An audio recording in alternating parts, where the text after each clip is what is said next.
Vislielākā motivācija, protams, ir nesaslimt un sliktākā gadījumā nenomirt. Tie cilvēki, kuri ir nomiruši no Covid, tiem, protams, šiem Ziemassvētki arī nebūs. Jau sasniegts 1000 Covid pacientu skaits un veselības aprūpes sistēmā vairs nav resursu palīdzēt visiem. Vai mediķu trūkums, viņu izdegšana darbā, kā arī joprojām augošā? Mēs paliekam mājās, mēs nepulcējamies, mēs nesatiekam citus ārpus mūsu mājsaimniecībām. Atradās maisiņā pudele, un no maisiņa gribēja paskatīties pudeli, ko tā iepakojumā viņš ir bijis.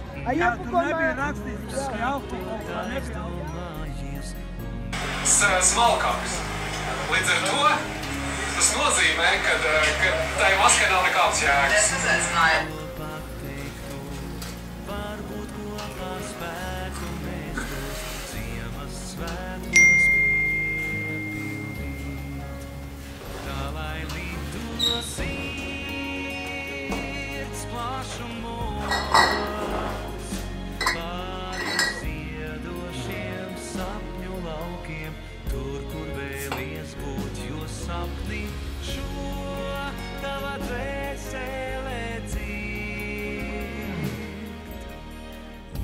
Laimīga stāv.